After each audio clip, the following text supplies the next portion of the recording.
মাসে যারাই থাক, যারা ক্ষুধার্ত, যারা দরিদ্র, তাদের পাশে দাঁড়ানো এবং মাহে রমজানের যে পবিত্রতা রক্ষা করা, সেটা হলো আপনার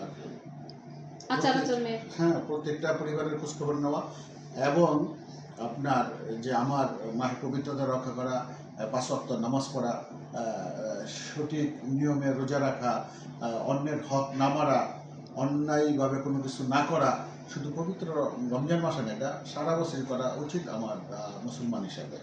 তাই আমি অনুরোধ করব যে পবিত্র রমজান মাসে, এই মাস হলো আত্মশুদ্ধির মাস, এই মাসের মাধ্যমে আমরা যেন প্র্যাকটিস করি সারা বছর, যে আমরা এই রমজানের মাস আসলে যেভাবে আমরা নিজেকে পরিচালনা করি, আমরা যেন সারা বছর এইভাবেই নিজেদেরকে পরিচালনা করি একটি পবিত্র রমজান মাসের মতো।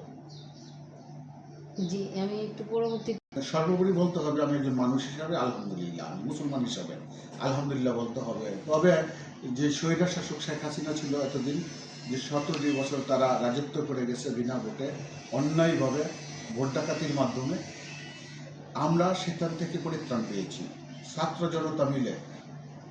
এখন যারা এই সরকারে আছে, আমাদের ডক্টর মোহাম্মদ ইউনূস সাহেবের সরকার, এই সরকারের সাথে যারা আছে, কিছু কিছু ছেলেপেলে আছে, তারা আসলে সরকার পরিচালনা করার মতো তাদের বয়স বা পরিবেশ তৈরি করতে পারেনি। তাদের দাবি যে তারাই দেশ স্বাধীন করেছে, আসলে কথাটা সত্য না। এটা আমরা 17 বছর জেল, জুলুম, হত্যা, গুম, এগুলা আমরা পাড়ি দিয়ে আজকে এই 26 দিনের বা 1 মাসের আন্দোলন আমরা ছাত্র জনতা মিলে করেছি। এই 17 বছরের ফলাফল, ছাত্র জনতা যে স্বাধীনতা এনেছে আগস্টে, সেটার ফলাফল হলো সবাই মিলে। এখন এটার দাবিদার ছাত্ররা। ওনারা বলে যে ওনাদের মাধ্যমে হয়েছে, এটা সম্পূর্ণটা ভুল।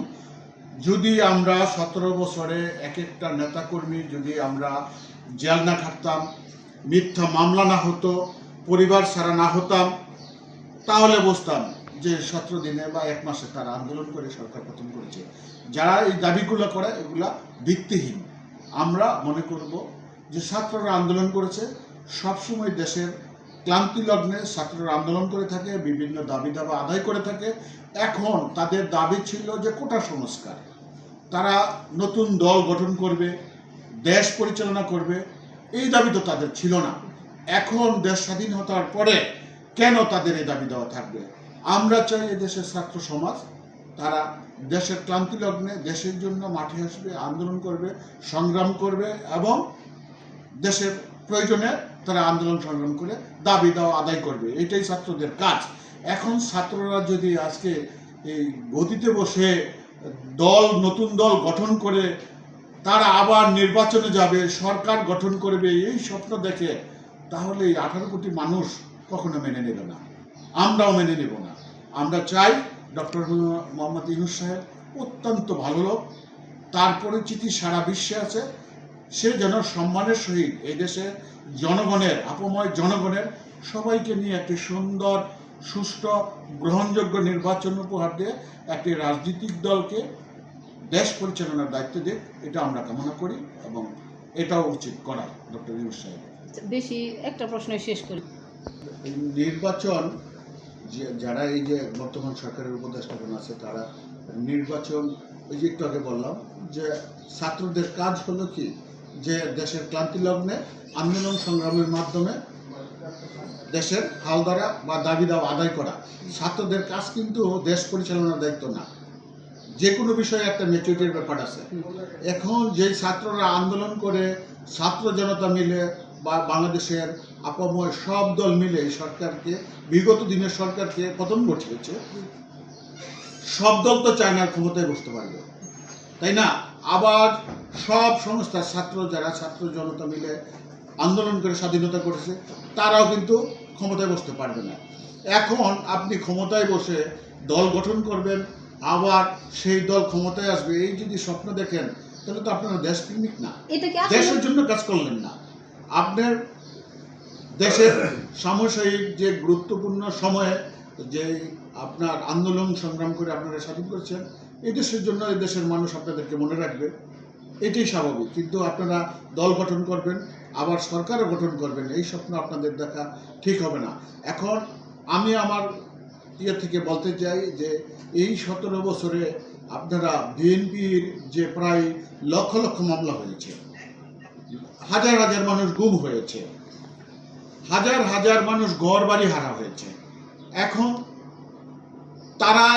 তাদের তো একটা স্বপ্ন আছে। এখন আপনাদের উচিত যে যে দলই ক্ষমতা আসুক না কেন সুষ্ঠু এবং গ্রহণযোগ্য নির্বাচন দেওয়া এবং একটি রাজনৈতিক দলকে নির্বাচিত করে দেশ চালানোর ক্ষমতা বুঝিয়ে দেওয়া, এটা হলো আপনাদের দায়িত্ব। এখন আপনারা যে নির্বাচন নিয়ে সংস্কার নিয়ে কথা বলতেছেন, সংস্কার তো শেখ মুজিবুর রহমান করেছিলেন 71 সালের পরে। গণতন্ত্রের জন্য দেশ স্বাধীন করেছে 71 সালে মুক্তিযোদ্ধারা। এখন গণতন্ত্রের জন্য দেশ স্বাধীন করে ক্ষমতায় বসে শেখ মুজিবুর রহমান বাকশাল গঠন করেছিলেন। কিন্তু সেই বাকশালও তো আবার জনগণ 15 আগস্টের মাধ্যমে আবার জিয়াউর রহমান যখন ক্ষমতায় আসেন আবার গণতন্ত্র ফিরিয়ে দিয়েছেন। তো এই গতানুগতিকভাবেই দেশে বিভিন্ন সময়ে গণতন্ত্রের জন্য মানুষ লড়াই করেছে। এখনো যদি এই আমাদের চেয়ারম্যান সাহেব বা বাংলাদেশ জাতীয়তাবাদী দলের চেয়ারম্যান জনাব তারেক রহমান সাহেব আন্দোলনের ডাক দেন, তা আমার মনে হয় না যে এই বর্তমান সরকার বা তত্ত্বাবধায়ক সরকার বেশি দিন টিকবে না। আমরা চাই না দ্বিতীয়বার আবার দেশে রক্তক্ষয়ী যুদ্ধ হোক, আন্দোলন হোক, সংগ্রাম হোক। আমরা চাই আপনারা দেশকে দিয়েছেন, আমাদের সাথে নিয়ে দিয়েছেন, বা আমরা আপনাদের সাথে ছিলাম। আমরা চাই আপনারা একটি সুন্দর, সুষ্ঠু, গ্রহণযোগ্য নির্বাচন দিয়ে আপনারা একটি রাজনৈতিক দলকে, যেই দলে আসুক না কেন ক্ষমতায়, তাদের কাছে ক্ষমতা হস্তান্তর করে দেশ পরিচালনার দায়িত্ব বুঝিয়ে দেওয়া, এটা আপনাদের কাজ।